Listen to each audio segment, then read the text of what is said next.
सत्ताधारी पक्षाने 260 अन्वये जो प्रस्ताव सादर केला आहे या प्रस्तावावरती चर्चा करण्यासाठी मी उभा आहे. प्रवीण दरेकर यांचं भाषण कालपासून मी अतिशय बारकाईने ऐकतोय. एक गोष्ट त्यांची मी सतत ज्याला माझं नेहमी समर्थन राहिलंय किंवा जी माझ्या मनात त्यांच्याबद्दल आदराचं स्थान ज्या गोष्टीमुळे आहे ती गोष्ट म्हणजे ही आहे की ज्या भूमिकेत असतात ती भूमिका अतिशय दमदारपणे आणि चांगली मांडतात. प्रवीण दरेकर विरोधी पक्षनेते होते तेव्हा देखील मी त्यांची भाषणं ऐकली. 1 तास जर फक्त आता त्यांना इथे उभं केलं तर ह्या पूर्ण भाषणाच्या विरोधात ते भाषण करतील.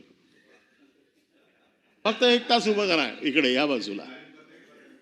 अरे ते ज्या भूमिकेत जातात ती भूमिका ते यशस्वीपणे मांडतात. जेव्हा इकडे विरोधी पक्षनेते होते तेव्हा दमदारपणे सरकारच्या विरोधात ते भूमिका मांडत होते. ते बघत नव्हते कोण मागे पुढे. आता कसं आहे की बघा त्यांच्यावरती अभिनंदनाचे प्रस्ताव मांडायची पाळी आलेली आहे. जड अंतःकरणाने मांडतायत पण यशस्वीपणे मांडतायत. पटतंय नाही पटतंय माहित नाही पण भूमिका चोख. भूमिकेत कुठे कॉम्प्रोमाइज नाही. दिलेलं काम अतिशय प्रामाणिकपणे करायचं, दिलेलं काम अगदी ठोकून करायचं, ही त्यांची भूमिका मला नेहमीची आवडते. आणि म्हणून प्रवीण दरेकर यांच्याबद्दल माझ्या मनात कायम ती माझे खूप जुने मित्र आहेत कायम सन्मानाची भावना राहिलेली आहे की ज्या भूमिकेत जातात त्या भूमिकेतनं ते अतिशय जोरदारपणे त्यांची बाजू मांडतात. आता त्यांनी ह्या सगळ्या गोष्टी ज्या सांगितलेल्या आहेत की ग्रोथ हब आहे, हा ग्रोथ हबच्या दृष्टिकोनातनं हे सगळे विकासाची जी कामं किंवा विकास होण्यासाठी किंवा विकास गेल्या जो काही वर्षामध्ये विकासाचा जो घाट घातला गेला आहे या विकासासाठी जे काही प्रयत्न केले गेले, ज्या विकासासाठी त्यांनी आत्ता जी बाजू मांडली की काय काय झालं, त्यामुळे काय झालं, किती लोकांचं जीवनमान बदललं, या सगळ्या गोष्टी त्यांनी अतिशय सविस्तरपणे सांगितल्या. आता प्रश्न असा आहे की हे सगळं सांगितलं, त्यांनी सांगितलं केलेल्या कामाचा सुगंध दरवळतोय परंतु त्याला भ्रष्टाचाराचा दर्प देखील येतोय. आता कसं आहे की वास सुवास हे दोनच शब्द आहेत. सुगंध दुर्गंध. आता जो तो ज्या ज्या ठिकाणाहून घेतो, पुढून घेतला तो वास आहे, सुवास आहे. मागून घेतला तर तो वास आहे. आता कोण कुठे उभा आहे त्याच्यावरती अवलंबून आहे. आता दुर्दैवाने मला मागे उभं राहावं लागलंय. नाही ठीक आहे ना, परिस्थिती जे बघा मी पण त्याच्या भूमिकेत आहे. ज्या भूमिकेत उभं राहायचं ती भूमिका अतिशय ठोकून मांडायची. मी फक्त एकच झालं, मला प्रवीण दरेकरांवरतीचा अन्याय कधी ना कधीतरी दूर झालेला बघायचा आहे. माझं अजून ते स्वप्न पूर्ण होत नाहीये. ज्या दिवशी ते स्वप्न माझं पूर्ण होईल, आता देखील पुढच्या काही दिवसात मी एक स्वप्न बघतोय, होईल होईल होईल. पण सायला ते हरीतले शुक्राचार्य कोण बसलेत ना ते कळत नाहीयेत. पाणी जाळलं असं अडतं ना त्याचं पाणी. आणि एक मित्र म्हणून मला फार कधी कधी वाईट वाटतं की अशा मी त्यांना फार जवळनं ओळखतो कारण मी आणि ते शिवसेनेत एकत्र काम करत होतो. हाडाचा कार्यकर्ता फक्त तुम्ही ह्या गोष्टीसाठी वापरताय. बघा मी पण हाडाचा कार्यकर्ता होतो पण मला माझ्या पक्षाने एकदा तरी मंत्री बनवला, एकदा का होईना त्या खुर्चीत नेऊन बसवला. आमची हीच इच्छा आहे का एकदा का होईना पण त्याला त्या खुर्चीत नेऊन बसवा आणि तो तुमच्या हातात सहज शक्य आहे. ज्यांची बाजू एवढ्या समर्थपणे ते मांडतायत त्यांनी एकदा तरी त्यांचा सन्मान करावा अशी माझी इच्छा आहे. ठीक आहे, माझ्या इच्छेला माझी इच्छाशक्ती इतकी प्रबळ आहे की ती नक्कीच पूर्ण होईल असा माझा विश्वास आहे. आता येतो मुंबईकडे, कारण ह्या ग्रोथ हबचं मेन सेंटर जे आहे हे मुंबई आहे. मुंबईच्या बाबतीत त्यांनी जे प्रश्न मांडले, त्यांनी ज्या काही गोष्टी सांगितल्या की घरांचे प्रश्न सांगितले, DCR मध्ये काय बदल हवेत ते सांगितले, चाळींचे प्रश्न, घरांचे प्रश्न. मी त्यांचं काम गेले कित्येक वर्ष बघतोय. पुनर्विकासाच्या कामामध्ये मुंबई बँकेने जे केलेलं योगदान आहे किंवा स्वयंविकासाच्या बाबतीमध्ये ते जे काय प्रयत्न करतायत, आत्ता देखील त्यांचा पुढच्या महिन्यामध्ये अहवाल येईल आणि त्याच्यावरती ते प्रामाणिकपणे प्रयत्न करतायत. पुनर्विकास, स्वयं पुनर्विकास ही अतिशय चांगली कल्पना आहे जेणेकरून कोणाच्या दरवाजात जाऊन उभं राहायची गरज नाही. स्वतः बँकेने दिलेल्या पैशावरती जास्तीचं आणि चांगलं घर मिळवण्याचा एक तो चांगला मार्ग आहे. पण प्रवीण दरेकर, आपण केलेल्या प्रयत्नांना सरकार किती मदत करते हे देखील बघणं फार गरजेचं आहे. काय करते आज तुमचे जे काही प्रयत्न चाललेत, स्वयं पुनर्विकासाची बिल्डिंग मी बांधायचा जर प्रयत्न केला, तुम्ही मला पैसे द्याल, तुम्ही मला सगळं द्याल, तुम्ही मला भ्रष्टाचाराचे पैसे कसे द्याल? आज म्हाडाचा, SRAचा, महानगरपालिकेचा प्रत्येक स्क्वेअर फीटचा रेट आहे, हे तर तुम्हाला पण माहिती आहे. आज देणार कुठून? तुम्ही मला हवे तेवढे पैसे द्याल आणि ते दिल्याशिवाय माझी फाईल पुढे जाणार आहे का? माझा पुनर्विकास होणार आहे का? आणि मग हे जे काय तुम्ही जे परत सांगतो झालीत जे शुक्राचार्य बसलेले आहेत, यांचा डोळा फोडणार कोण? सरकारनेच फोडायला पाहिजे ना. काय हिंमत आहे तिकडे एक एक अधिकारी 8-8, 10-10 वर्ष बसलेला एकेका खात्यामध्ये, यांना बाजूला कोण काढणार? तुम्ही तर यशोगाथा सांगितली सरकारची कामगिरी सांगितली, सरकार काय जोरदारपणे काम करते ते सांगितलं, पण हे जे भ्रष्टाचाराचे महामेरू बसलेत त्यांच्यावरती कारवाई करणार आहे. तुमचं स्वप्न उधळतायत. मी अजूनही फाईलचे रेट सांगितले नाहीयेत, टेबलचा रेट सांगितलेला नाहीये. मी फक्त तुम्हाला पर स्क्वेअर फीटचा रेट सांगितला. 750 ते 800 रुपये म्हाडाचा रेट, SRAचा रेट 1100 ते 1200 रुपये. मी हे सगळं अरे तुम्ही 150 रुपये, तुम्ही नागपूरचे 150 नागपूर नाही नागपूरला फोन आला की 150 रुपये होतो, त्याला फुकट नाहीये. पण हे जे काही रेट आहेत, हे जे काही चाललंय, ह्याला आळा कधी घालणार आहे? जोपर्यंत तुम्ही ह्याला आळा घालत नाही ना, हे जोपर्यंत तुम्ही कंट्रोलमध्ये आणत नाही ना, तोपर्यंत तुम्ही जे स्वप्न बघताय ना, हे पूर्ण होण्याची शक्यता मला तर वाटत नाही. आज अख्खी मुंबई, जवळजवळ 60% मुंबई ही पुनर्विकासाखाली आहे, हे तर आपण मान्य करता. जवळजवळ 60 पासूनच्या आमच्या बिल्डिंग आहेत सगळ्या. मग म्हाडा असतील, SRAचे बरेचसे प्रकल्प असतील, वेगवेगळ्या चाळी असतील, म्युन्सिपल कामगारांच्या चाळी असतील, पोलिसांच्या चाळी असतील, आमची गव्हर्नमेंट कॉलनी आहे. हे सगळं जे काय आहे याला जवळजवळ आता 60 वर्ष झालेली आहेत. आणि आता हे पुनर्विकास कधी या बिल्डिंग खाली पडू शकतात. अपघात झाला की त्याच्यावरती चर्चा होते, त्याच्यावरती काहीतरी घोषणा होते, पुढे तसंच्या तसं चालतं. आज वेगवेगळ्या बातमीने आपण म्हणतो की मराठी माणूस मुंबईच्या बाहेर चाललाय, मराठी माणसाला मुंबईच्या बाहेर, आम्ही जेव्हा सत्तेत असतो तेव्हा एक बोलतो आमच्यावरती आरोप करण्यात म्हणतात तुमच्यामुळे बाहेर गेले, आम्ही म्हणतो तुमच्यामुळे बाहेर गेले. हे सगळे आरोप प्रत्यारोप करण्यामध्ये आपण अडकलेलो आहोत. पण दोघे मिळून आपण ठरवू शकत नाही का की मुंबईतला मराठी माणूस मुंबईमध्ये राहायला पाहिजे? मग याच्यासाठी कायदा करायला पाहिजे. मग मी मागच्या अधिवेशनामध्ये प्रायव्हेट मेंबर बिल आणलंय. प्रायव्हेट मेंबर बिल काय आहे माझं, की मुंबईत राहणाऱ्या मराठी माणसाला जर मुंबईत ठेवायचं असेल तर ज्या पुनर्विकासामध्ये नवीन कायदा तयार केला पाहिजे. ज्या बिल्डिंग बांधल्या जातील या बिल्डिंगमध्ये 40% घरं ही मराठी माणसालाच मिळाली पाहिजेत, आणि ती देखील 750 स्क्वेअर फीटच्या आतमधली. करतायत काय, 2-2 हजार फुटाची घरं बांधतायत. रिडेव्हलपमेंटमध्ये 2-2 हजार फुटाची घरं बांधतात. 2-2 हजार फुटाची घरं बांधण्याची ताकद घेण्याची ताकद मराठी माणसाची नाही, आणि मग त्याला नाईलाज असतो, बाहेर जावं लागतं. तुम्ही हा कायदा करा की 40% मुंबईमध्ये मराठी माणसाला घर मिळालंच पाहिजे नवीन बिल्डिंगमध्ये, आणि ते 750 फुटाच्या खालचं असलं पाहिजे. 300 ते 750 फुटाच्या खाली असलं पाहिजे. आम्ही आमच्या पद्धतीने ज्या वेळेला 500 फुटापर्यंतचा प्रॉपर्टी टॅक्स माफ केला, तुम्ही 750 पर्यंतचा करा. आता आपण बघतोय मराठी माणूस जो राहतोय हा एक तर 500 फुटाच्या खाली होता, त्याला आम्ही संरक्षण दिलं. आता तुम्ही वरच्या 250 फुटाला संरक्षण द्या. माझं मत असं, एकमेकावरती आरोप प्रत्यारोप करण्यापेक्षा आपण एकत्र मिळून काम करूया ना. मग हा प्रस्ताव लावा आणि वरच्या 250 फुटाला तुम्ही प्रॉपर्टी टॅक्स माफ करा. सगळी मराठी माणसं दुवा देतील.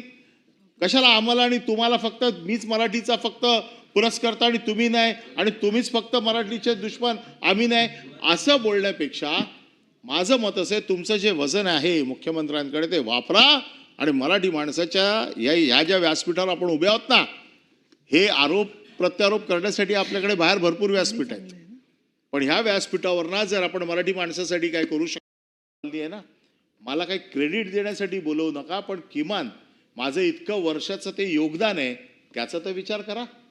कमीत कमी बोलवा तर की काय करायला पाहिजे. मी त्या कमिटीचा अध्यक्ष होतो. परंतु इथे राजकारण करून अशा पद्धतीने आपण तिथून फक्त भाषण करायचं की आम्ही विकास करतोय आणि प्रत्यक्षात मात्र जुगार काढताना प्रत्यक्षात मात्र कृती करताना पक्षीय राजकारण करतोय. मग ह्याला आमचा विरोध आहे. पोलिसांची गरज असतील, सरकारी कर्मचाऱ्यांची गरज असतील, म्युनिसिपल महानगर कर्मचाऱ्यांची गरज असतील, मराठी माणूस जर आपल्याला मुंबईत ठेवायचा आहे तर ह्या रिडेव्हलपमेंटमध्ये त्याला स्थान जर मिळालं. आज 1 लाख म्युनिसिपल कर्मचारी आहेत. म्युनिसिपल कॉलनी नाही आहेत का आपल्याकडे मुंबईमध्ये? जर सगळ्या म्युनिसिपल कॉलनी आज तुम्हाला माहिती आहे पडायला आल्या, तुम्ही पण बघताय मी पण बघतोय, कधीही पडू शकतात. त्याची पॉलिसी बनते, कित्येक वर्ष त्याची पॉलिसी बनते. त्या डेव्हलपमेंटमध्ये मी मागे पोलिसांच्या डेव्हलपमेंटचा आराखडा दिला होता, म्युनिसिपल कर्मचाऱ्यांच्या डेव्हलपमेंटचा आराखडा दिला होता. त्या लोकांना तिथे ठेवून बाकीचा करा ना विकास. त्यांना बाहेर काढायचं आणि प्रायव्हेट बिल्डर आतमध्ये घुसवायचं. विकास कसा होईल? आणि मी ह्या इकडे कोणी काय केलं याच्यापेक्षा जर खरोखर मराठी माणसाबद्दल काय करायचं असेल, ही जर लाख माणसं जर आतमध्ये राहिली मराठी माणसं, पोलीस जर मुंबईतल्या मुंबईत राहिले. आज पोलीस राहतात कुठे? कल्याण, डोंबिवली, नवीन मुंबई. सरकारचं काम करतायत, 35-35 वर्ष सरकारी नोकर म्हणून काम करतायत आणि रिटायर झाल्याच्या नंतर मुंबईच्या बाहेर जात आहेत. आणि मुंबईत जो 15 वर्षापूर्वी येऊन झोपडपट्टीमध्ये राहतो, झोपडी बांधतो, त्याला SRAच्या माध्यमातून तिथल्या तिथे घर मिळतं. आता जे सरकारी कर्मचाऱ्यांच्या वसाहतीचं जे डिमॉलिशन झालेलं आहे किंवा पूर्ण ती कॉलनी तोडली आहे, तिथे SRA वाले तिथेच राहणार आहेत, पण सरकारी कर्मचारी बाहेर जाणार आहेत. मग याच्यासाठी आवाज उचलतो, त्याला त्या समितीत पण घेत नाहीयेत. हे राजकारण आहे. आता हे राजकारण जर करायचं असेल तर मग शेवटी राजकारणच आपल्याला करावं लागेल.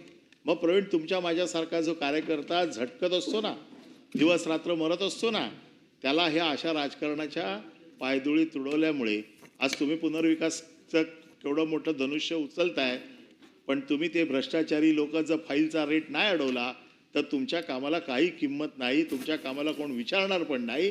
हे मी अगदी छाती ठोकपणे सांगतो. एकाला सस्पेंड करून नाही चालणार. ही सगळी वाळवी लागली, ती मोडून काढावी लागेल. याच्या छोटे मासे मारतात तुम्ही. मी काल पण सांगितलं, चिलट मारू नका. मारायचे तर मोठे मासे मारा, गडी मारा मोठे. हे रेट काय खालचे लोक ठरवत नाहीयेत, हे रेट वरचे लोक ठरवत आहेत.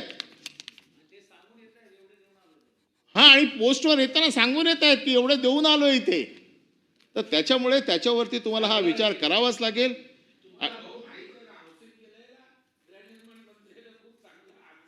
नाही, म्हणूनच माझं मत असं आहे की मुंबईतल्या मराठी माणसाला आपण एक म्हणतो की मुंबईत ठेवायचं असेल तर पुनर्विकास हा सगळ्यात मोठं आता आपल्या हातातलं शस्त्र आहे.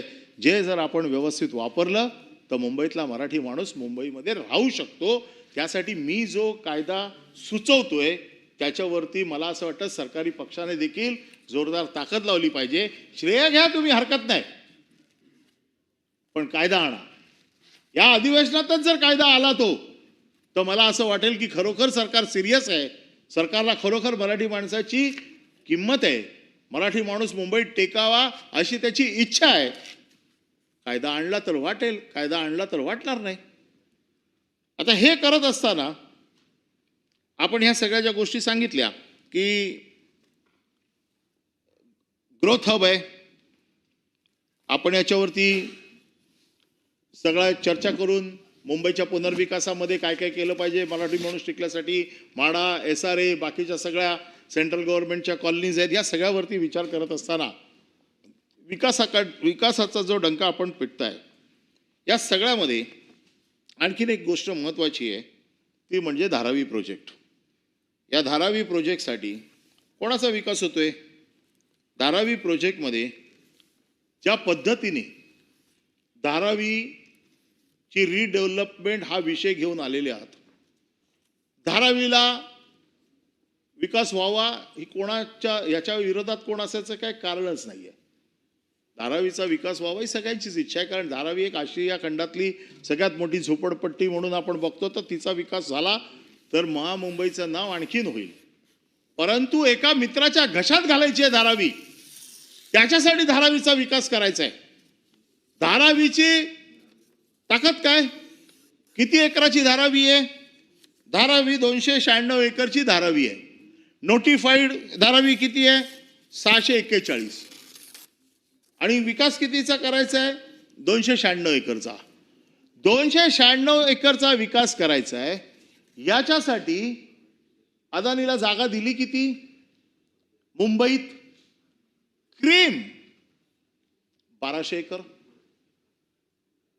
वेगवेगळ्या 6 ठिकाणी आत्तापर्यंत ना, अजून पुढे किती देणार मला माहित नाही, पण वेगवेगळ्या 6 ठिकाणचे मुंबईतले मोक्याचे भूखंड हे अदानींच्या घशात घातले. आणि त्याच्यामध्ये कहर देवनार सारखा जो भूखंड आहे, जिथे डम्पिंग ग्राउंड आहे मुंबईचं, म्हणजे मुंबईचं सगळ्यात पहिलं मोठं जबरदस्त डम्पिंग ग्राउंड, जिथे सगळ्या अख्ख्या मुंबईचा कचरा येतो, हा कचरा उचलण्याचं काम कोण करणार? अदानी करणार. त्यांनी फुकट करायला पाहिजे ना, फुकट जागा मिळाली तर. त्याच्यासाठी मुंबई महानगरपालिका पैसे किती देणार? 2,500 कोटी. हे विचार करा, 296 एकर डेव्हलपमेंटला 1200 कोटी रुपये 1200 कोटीची जमीन, ज्याची किंमत लाखो कोटी आहे. 1200 एकर ज्याची किंमत लाखो कोटी आहे. देवनारचा जो डम्पिंग ग्राउंड दिलाय त्याचे 6 तुकडे केलेत. 500 कोटी रुपये 500 कोटी रुपये उचलायला मुंबई महानगरपालिका देणार. मुंबई महानगरपालिका दिवाळखोरीत चालली आहे. परंतु अदानीला खुश करायला अदानीचीच कंपनी हे टेंडर घेणार. याच्यामध्ये किती वाद चालू आहेत, आजी माझी सत्ताधाऱ्यांमध्ये काय रस्सीखेच चालू आहे. तो रामकीवाला, तो सुमितवाला दररोज ओरडतायत, थोडा आमच्या पण झोळीत टाका. आता तुम्हाला हसले म्हणजे तुम्हाला सगळं माहिती आहे. तो रामकीवाला कोण आहे, सुमित कोण आहे, हा किती भांडणं चालली आहेत की ह्या सगळ्या अमृताचं अरे 2-2 थेंब आम्हाला पण द्या, असे काही लोक ओरडतायत. ज्यांनी हे जे काही घडवलं होतं ना, त्यांना असं वाटलं होतं की पुढे सगळं आपलंच आहे, परंतु काही हाताला लागत नाहीये. त्याच्यावरनं जो काय वाद चालू आहे, जी काही भांडणं चालू आहे, ती सगळी सर्वश्रुत आहेत. पण ही कुठली डेव्हलपमेंट आहे की अदानीला खुश करण्यासाठी 296 एकरच्या बदल्यात 1200 एकर द्यायची, वरती पैसे द्यायचे आणि त्यांना खुश करून टाकायचं. आणि जे अपात्र लोक ठरणार आहेत, ह्या अपात्र लोकांना रेंटल हाऊसिंग मध्ये टाकणार आहे. आज तिथे पात्रता अपात्रवरती तर विषय चालू आहे. लोकांना बाहेर काढण्यासाठी रिटायर्ड पोलीस ऑफिसर नेमलेत, गँगस्टर लोकांची नेमणूक झालेली आहे, सगळी टेंडर फ्लोट झालेली आहे. रिटायर्ड पोलिसांचं टेंडर फ्लोट, गँगस्टर लोकांचं टेंडर फ्लोट, तिथे लायझनिंग करणाऱ्यांची टेंडर फ्लोट.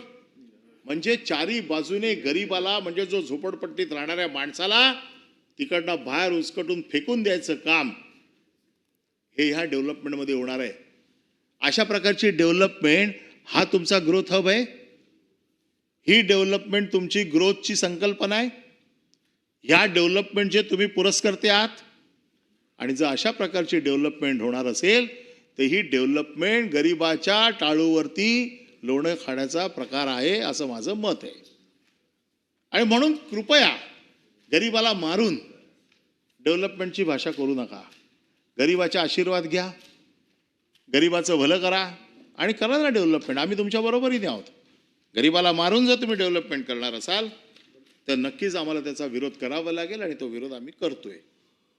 या सगळ्या गोष्टी होत असताना, हाऊसिंग पॉलिसी होत असताना आपल्याला माहिती आहे की मुंबई महानगरपालिका ही 1996 पासून ते 2022 पर्यंत शिवसेनेच्या बरोबर होती. त्याच्यामध्ये 22 मध्ये 17 पर्यंत भारतीय जनता पक्ष आणि शिवसेना हे दोघे एकत्र होते. आणि ह्या सगळ्या कालावधीमध्ये शिवसेना आणि भारतीय जनता पक्षाने मिळून, दोघांनी मिळून मुंबई महानगरपालिका यशस्वीपणे चालवली असं त्यांचं म्हणणं आहे. मग अचानक 4 वर्षातच असं काय झालं? आणि अचानक गेल्या 2.5 वर्षात म्हणजे गेल्या 22 पासून ते आतापर्यंत ज्या महानगरपालिकेमध्ये 90,000 कोटीच्या ठेवी होत्या, ज्याच्यामध्ये कामगारांची देणी, डिपॉझिट्स, कॉन्ट्रॅक्टर लोकांचे जे काही द्यायचे असतात असे काही एक फिक्स भाग होता आणि त्याच्या वरचा भाग हा असा कमी कमी कमी कमी होत गेला. आणि आज मुंबई महानगरपालिका परत स्वतःच्या पायावर उभी राहील का, हा प्रश्नचिन्ह निर्माण झालेला आहे. आता तर गेले 3 वर्ष आम्ही नाही आहोत. या 3 वर्षामध्ये मुंबई महानगरपालिका ज्या पद्धतीने खरवडून काढली, खरवडून हा शब्द मी मुद्दामून वापरतोय कारण त्याच्यामध्ये 1680 कोटी रुपयाचं जे टेंडर काढलं गेलं रस्ते खरवडण्याचं, सिमेंटीकरणाचं, सिमेंटीकरण करणं, कॉन्क्रिटीकरण करणं, याच्यासाठी 1680 कोटी रुपयाचं टेंडर काढलं. प्रवीणजी, तुम्ही छातीवर हात ठेवून सांगा, तुम्ही ज्या भागात राहता तुमच्या भागात असलेले रस्ते गरजेचे होते काही सिमेंटीकरणाच्या? सिमेंटीकरण करण्यासाठी जे काही निकष लागतात, किती मीटरचा रोड असला पाहिजे, किती मीटर त्याची लांबी रुंदी असली पाहिजे, त्याला दोन्ही बाजूला स्ट्रॉम वॉटर ड्रेन असली पाहिजे, हे सगळे नियम ढाब्यावर बसून केवळ कॉन्ट्रॅक्टरचं भलं करायचं, कॉन्ट्रॅक्टरला मोबिलायझेशन ॲडव्हान्स द्यायचा, त्याच्यातनं 15% काढून घ्यायचं, हे आम्हाला तुमचेच लोक सांगतायत. ही काय आमची माहिती नाहीये. कॉन्ट्रॅक्टर आमच्या दरवाज्यात येऊन रडतायत पुढचे पैसे देत नाही म्हणून. त्याला विचारलं पुढे काम का नाही करत? साहब क्या करेंगे, पहिले 15% ले लिया ना उन्होंने. आणि हे पैसे हा निवडणूक निधी म्हणून वापरला आणि छुप्या मार्गाने, चोरीच्या मार्गाने निवडणूक जिंकण्याचं काम केलं. हा आरोप आहे, हा माझा आरोप नाहीये, हा कॉन्ट्रॅक्टर लोकांचा आरोप आहे. 20-20, 30-30 मीटरचे रस्ते जिथे शेवटी डेड एंड आहे, जिथून पुढे रस्ता नाहीये, ते रस्ते देखील कॉन्क्रिटीकरणाला गेलेत. आणि आता ते रस्ते नुसते खणून ठेवलेत आणि असेच सोडून दिलेले आहेत. मी गेल्या काही दिवसामध्ये 5-6 वॉर्ड ऑफिसला फिरलो, त्यांच्याकडनं सगळी माहिती घेतली आणि प्रत्यक्ष जाऊन बघितले. आणि BMCच्या अधिकाऱ्यांना पण माझ्याबरोबर फिरवले. ते म्हणाले आम्ही काय करणार, आमच्या हातात काय नाही आहे, सेंट्रल झालेलं डिसिजन आहे. तुम्ही खरोखर मनापासून विचार करा की खरोखर हे जे 1680 कोटी रुपये मुंबईच्या भल्यासाठी वापरले गेले काय? तुम्ही विकास कामासाठी कर्ज काढलं ना, आमची बिलकुल त्याला काही ऑब्जेक्शन असायचं कारण नाही. विकासासाठी तुम्ही काही करा, आमचं काही हरकत नाही. पण विकासाच्या नावावरती लूट करून समोरच्या पक्षाचे आता जे नगरसेवक, आता हे पुढचं काय मिळणार आहे? म्हणजे एक झालं लग्न, आता पुढचा दुसरा विवाह आहे, त्याची तयारी चालू आहे, त्याच्यासाठी फंडिंग चालू आहे, त्याचे रेट ठरले. पण महत्वाचं काय आहे की जो 50 खोके एकदम ओके ही घोषणा जशी लागली, आता काय झालंय, नगरसेवकांना बोलवलं जाते, नगरसेवकांना सांगितलं जाते 15 कोटी रुपये तुला फंड देतो. आता या बजेटमध्ये 1500 कोटी रुपये नगरविकासाची तरतूद आहे. कार्यकर्ता जो असेल, जो नुसता फुटकळ कार्यकर्ता आहे, त्याला देखील 3-3 कोटी रुपये आता निधी दिलाय. पुन्हा निधी, आता स्कीम बघा काय, ही स्कीम मी सांगतो नाही, स्कीम काय की तुम्ही यायचं, पक्षात यायचं आणि सांगायचं तुम्हाला की तुला 3 कोटी रुपये देतो, 5 कोटी रुपये देतो, 10 कोटी रुपये देतो, 15 कोटी रुपये देतो. तेवढा साहेब मला देऊन काय फायदा, हा तो पक्षाचा म्हणजे निधी जो आहे तो लोकांचाच आहे, त्याची काळजी करू नकोस तू, तुला कॉन्ट्रॅक्टर पण देतो बरोबर. तुम्ही ऐका जरा, नागपूरवाल्यांना ऐकण्यासारखं आहे, कारण मुंबईवरनं नागपूरला बरोबर निरोप जात नाही. 15 कोटी रुपये एका वॉर्डाला. वॉर्ड कितीचा? 50,000चा. मुंबईमध्ये चौरस मीटरमध्ये जर वॉर्ड मोजला तर 2 किलोमीटरचा पण वॉर्ड नाहीये. 2 स्क्वेअर मीटरचा म्हणजे स्क्वेअर किलोमीटरचा. याला निधी किती? 15 कोटी. तो सुद्धा कशासाठी? पक्षात येण्यासाठी. तो निधी कोणाला द्यायचा आहे? तर मग तो वेळासारखा विचारतो, साहेब हा निधी घेऊन मी काय करू? तू काय करू नको, हा कॉन्ट्रॅक्टर बरोबर घेऊन जा, हा सगळं करणार,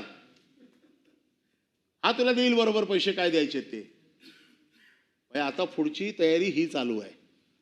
विकासाची गप्पा तुम्ही मारताय, आम्हाला सांगताय विकास. या सगळ्या गोष्टी काय आता लपलेल्या नाहीयेत. हे सगळं छाती ठोकपणे चाललेलं आहे.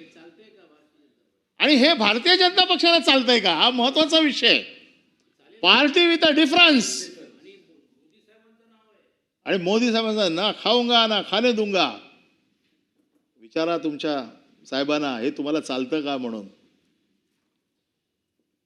ठीक आहे, अशा पद्धतीने लोक नेणं म्हणजे याचा अर्थ तुम्ही त्या माध्यमातून विकास करू शकत नाही. विकास करायला लोकांना मनाशी घ्यावं लागतं, त्यांना विकास दिसला पाहिजे. आणि म्हणून हे सगळं जे काय सौंदर्यीकरणाचं टेंडर असेल, रस्त्याचं टेंडर असेल, याच्यामध्ये झालेला भ्रष्टाचार, याच्यामध्ये जे काही झालं सगळं कांड, याची चौकशी खरं म्हणजे व्हायला पाहिजे. करणार कोण? सगळ्या वरपासून खालपर्यंत यंत्रणा तुमच्याच. आम्ही खूप आरोप केले तर तुम्ही SIT नेमणार. SITचा कुठला निरोप आजपर्यंत निकाल आलेला नाही आहे कुठल्या चौकशीचा. महानगरपालिकेच्या 2-4 अधिकाऱ्यांना उचलायचे, आतमध्ये टाकायचे, दम द्यायचा, आदित्य ठाकरेंचं नाव घे. आम्हाला काय, ते पोलीस अधिकारी जसे तुमचे आहेत तसे आमचे पण आहेत ना. आम्हाला सांगतात ना काय सांगतात आम्हाला ते. आणि त्यामुळे केवळ ठाकरे घराण्याला बदनाम करायचं हा अजेंडा ठेवून विकास होणार नाही. तुम्ही विकास करा, लोकांच्या समोर जा, निवडणूक जिंका. निवडणुकीत हरवा ना आम्हाला. लोकांनी तुम्हाला निवडून दिलं तर आमचं ऑब्जेक्शन असायचं काही कारण नाहीये. परंतु विकासाच्या नावावरती मुंबईची लूट करायची, मुंबई लुटायची आणि वरती आरोपीच्या पिंजऱ्यामध्ये आम्हालाच उभं करायचं, ही कूटनीती ही लोकांना जास्त दिवस आवडणार नाही. आता लोक गप्प आहेत, कदाचित उठाव होईल कधी ना काहीतरी. परंतु मी एक कार्यकर्ता, राजकीय पक्षाचा कार्यकर्ता, मी या सगळ्या गोष्टी जवळनं बघत असतो. माझी काही इच्छा आहे की हे सरकारने करावं आणि म्हणून त्याच्यासाठी एवढ्या पोटतिडकीने मी बोलतोय. हे सगळं करत असताना धारावी, मुंबई, डेव्हलपमेंट, हा तुम्ही जा या सगळ्या, कारण तुमचं आणि माझं म्हणणं एकच आहे हो. फक्त तुम्ही तिकडून बोलताय, मी इकडून बोलतोय. नाही, तुम्हाला ते खरंच तुमच्या मनाला पटत नाहीये मला पण समजतंय. त्याच्यापेक्षा असं ऐकण्यापेक्षा न ऐकलेलं बरं, ही तुमची भावना मी समजू शकतो. तर विषय असा आहे की ठीक आहे, डेव्हलपमेंट, सगळ्या डेव्हलपमेंटच्या एवढ्या मोठ्या तुम्ही सांगितल्या मोठ्या मोठ्या गोष्टी आम्हाला. वाळवण बंदरचं डेव्हलप झालं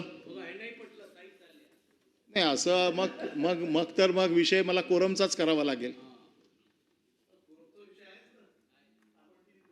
विरोधी पक्षाचे दोन्ही सदस्य हे दोन्ही त्या सभागृहाचे, आमच्या सभागृहाचे सदस्य नाहीत. हे खालच्या सभागृहाचे सदस्य आहेत, हे मंत्री म्हणून इथे बसलेले आहेत. आणि ज्या सभागृहाचा सदस्य समोर बसलेला नाही अशा ठिकाणी मी भाषण करावं का? हा आपल्या विधान परिषदेच्या नैतिकतेचा प्रश्न उभा राहिलेला आहे ना. अच्छा, प्रश्न असा आहे ना, मी रिकाम्या बाकासमोर का बोलू? म्हणजे बाहेर जे मी बोलतो की मी दगडावर डोका आपटतोय. नाही सभापती महोदय, हे विषय फार गंभीर आहेत आणि मला असं वाटतं की असे परब साहेब, तरी इथे सभासद अजून असायला पाहिजेत. मी आता एकदा अनाऊन्स करते सभागृहामधले सभासद जे काही कारणाने बाहेर नाही तर गेले मला असतील लेगवर त्यांना- ठेवा. नाही एवढे वेळ येणार नाही. मला एक साधं असं वाटतं मात्र की आपल्याला जे वाटतं त्यावेळेला की सभागृहात कमी लोक आहेत, परंतु मोठ्या प्रमाणामध्ये समाज आणि सर्वजण ऐकत असतात आणि प्रत्येक गोष्टीची नोंद समाजात होते. हे आपण ज्या रात्री 2-2, 3-3 वाजेपर्यंत सभागृह चाललेली आहेत तेव्हा पाहिलेलं आहे. त्याच्यामुळे तुमचे पण जे त्यावेळेला विचार आहेत दोन्ही ते- बाजूला असायचे ना. नाही, नाही. मी देखील त्याचा नाही, साक्षीदार नाही. आहे. काही वेळेला अगदी 8-10 लोकच राहतात हो, त्याच्या पण वेळेला असायचे. त्यावेळेला कसं होतं की ज्या वेळेला खरोखर सरकार सिरियसली काहीतरी त्याचा विचार करते. आता मी दगडावर डोकं आपटतोय का असं मला वाटायला नाही, लागलंय. नाही. तुम्ही बोलताय त्याचा नक्की विचार होईल, मी सांगतो नाही नाही मी आणि माझा अंदाज सांगते. ही कोणत्या खात्याची आहे काय, म्हणजे याच्यात असं काही खातं दिसत नाही. परंतु एकही अधिकारी, एवढी महत्त्वाची चर्चा इथं आता ते पी ए बसलेले आहेत, 2 मंत्री महोदय आहेत, त्यांचे पी ए बसले आहे. एकही कोणी काहीही लिहिलं नाही. पहिल्याही भाषणात नाही लिहिलं, दुसऱ्याही भाषणात नाही. आता म्हणजे एवढी महत्त्वाची चर्चा असताना नॉट ए सिंगल अधिकारी या लॉबीमध्ये किंवा कोणी बसून लिहत नाही आहे मॅडम. हे आता मंत्री त्यांचं म्हणजे कंपल्सरी सिटिंगवाले मंत्री येऊन बसलेले आहेत, दॅट इज ओके. परंतु कोणी खाली पाहिलं आपल्या वरच्या सभागृहामध्ये अधिकारी येत नाही, अधिकारी नोटिंग करत नाही आणि त्याचं काही उत्तर देत नाही. त्याची नोंद घ्यावी मॅडम. नाही नाही, याची फार गांभीर्याने नोंद घेणं गरजेचं आहे आणि भावना आहे.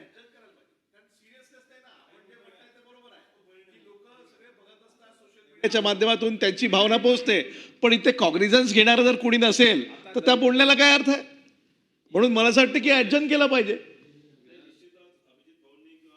साहेबांनी जे बोलले फार महत्त्वाचं आहे. या सभागृहाला माझ्याही अनेक दिवसापासून लक्षात येत आहे, परब साहेब थोडं लक्ष द्या, की या सभागृहाला कोणी सिरियस घेत नाही आहे. मंत्र्यांना कोणाला यायची इच्छा नाही आहे किंवा इथे अधिकारी कोणी बसत नाही. आणि तुम्हाला मी सांगतो की माझ्या आता ऐकण्यात हे आलेलं आहे, मी आता अमोल मेटकरीजींसोबत तीच चर्चा करत होतो की विधान परिषदेच्या सदस्यांना DPDCमध्ये कोणताही निधी द्यायचा नाही असा काहीतरी निर्णय झालेला आहे. आणि हा चुकीचा निर्णय आहे. कुठेतरी मी तुम्हाला सांगतोय की कुठेतरी आपल्याला सांगतात की तुमची मागच्या दारातनं आलेलं आहे, पण जे पुढच्या दारातनं आले आहे ते किती मतांनी निवडून आले? 200, 500, 1000, 5000, 10,000 मतांनी. आणि आपली जिथे बसलेले प्रत्येक जो इथे विधान परिषदमध्ये बसलेला प्रत्येक नेता आहे हा कमीत कमी जिल्ह्याचा किंवा 4-5 विधानसभा क्षेत्रामध्ये, 10 विधानसभा क्षेत्रामध्ये अभिजित वंजारी 6 जिल्ह्याचं नेतृत्व करतो, मी 2 जिल्ह्याचं नेतृत्व करतो, आपण मुंबईचं नेतृत्व करता, सचिन अहिरजी मोठ्या भागाचं नेतृत्व करतो, हे अकोल्याचं नेतृत्व करतात, ते गडचिरोली चंद्रपूरचं नेतृत्व करतात, हे अमरावती जिल्ह्याचं नेतृत्व करतात खोडेसाहेब. आणि आपण मोठ्या प्रमाणात मोठ्या भागाचं नेतृत्व करतो. प्रत्येक विधानसभामध्ये हजारो लोक आपल्याला मानणारे असतात. आज जर फेसबुकवरती, इंस्टाग्रामवर गेलं तर 1-1 लाख लोक आपल्याला बघतात. आपल्याला इथे जेव्हा भाषण देत असतो त्यावेळेस 1-1 लाख लोक आपल्याला बघत असतात, 1-1 लाख व्ह्युअर्स असतात. आणि निश्चितच आपण इथे बोलल्याचा किंवा आपण समाज माध्यमांमध्ये बोलल्याचा याचा परिणाम आपल्या पक्षाला फायदा होतो किंवा निश्चितच निवडणुकीत आपल्या उमेदवारांना फायदा होतो आणि ते निवडून येतात. आणि कुठेतरी एक म्हणजे आपला वरचं सभागृह असूनही आपल्याला दुजा भाव सगळ्या संबंधामध्ये मिळतो, हे मला फार खेदपूर्वक सांगायचं आहे. दुसरं जो विषय आहे की आता जर वर्षभर बघितलं मागच्या 2-2.5 वर्षात तर विधान परिषद सदस्यांना निधीच दिला नाही कोणत्याच्यात.